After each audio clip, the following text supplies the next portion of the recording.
નમસ્તે મિત્રો, મારું નામ છે હેતાંશ. આજે હું તમને ધોરણ 3 તલસોર પાઠ 1 ની વાર્તા કહીશ, જેનું નામ છે વાંદરાભાઈનું ઘર.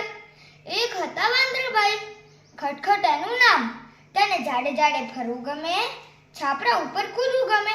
બારે માસ એક ઝાડથી બીજા ઝાડ, એક છાપરેથી બીજા છાપરે કૂદતો રહે અને હુપાહુપ કરતો રહે. શિયાળો શરૂ થયો. શિયાળામાં ઠંડી વધવા લાગી. ખટખટને ઠંડી લાગી એટલે તે એક ઝાડથી બીજા ઝાડ, એક છાપરાથી બીજે છાપરે કૂદતો જાય અને ઠંડી બગાડતો રહે. એકવાર ખટખટે ઘર પાસે અજરજ જોયું.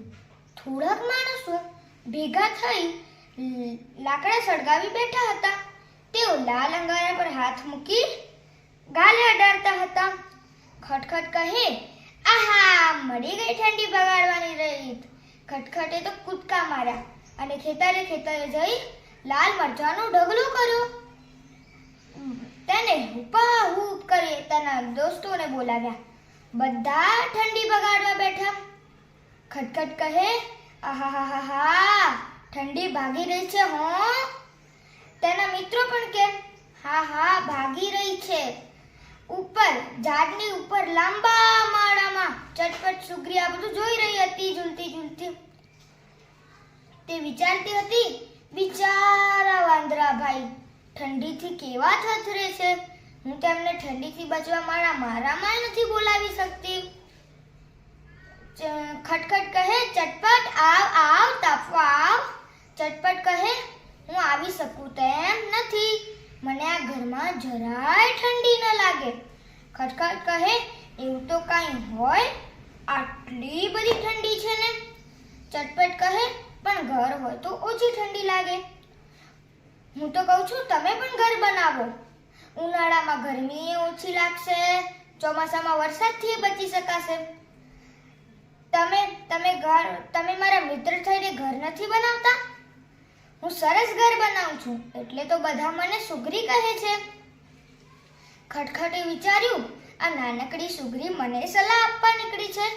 થોડી વાર પછી બધા હુપાહુપ કરવા લાગ્યા અને ગાવા લાગ્યા. ડાળે ડાળે કૂદીએ છીએ, ઝાડે ઝાડે ફરીએ છીએ, ઠંડીથી ક્યાં ડરીએ છીએ. હુપ હુપા હુપ હુપ, હુપ હુપા હુપ હુપ. ઉનાળો આવ્યો.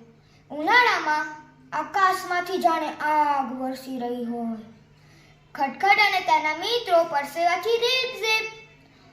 સૌ પોતાની પૂંછડીઓથી પવન નાખવા લાગ્યા. માળામાં ચટપટ ઝૂલતી બોલી, ખટખટ, એ ખટખટ, તારે ઘર નથી બનાવવું? ખટખટ તો પાછો એક ડાળથી બીજી ડાળે ઠેકડો મારી ગયો અને ગાવા લાગ્યો. ઝાડને છાંયે રહીએ છીએ, પૂંછડેથી પવન નાખીએ છીએ, ગરમીથી ક્યાં ડરીએ છીએ. હુપ હુપા હુપ હુપ, હુપ હુપા હુપ હુપ. ચટપટ તો પોતાના માળામાં ઝૂલતી ખટખટની ચિંતા કરતી રહી. ચોમાસું આવ્યું. આકાશમાંથી વરસાદ તૂટી પડ્યો.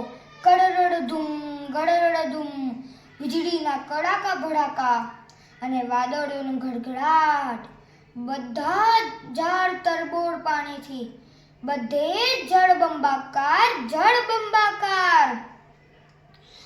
ખટખટ અને તેના મિત્રો તો હાથે, મોઢે, પૂંછડે, પીઠે બધે જ ભીંજાયેલા.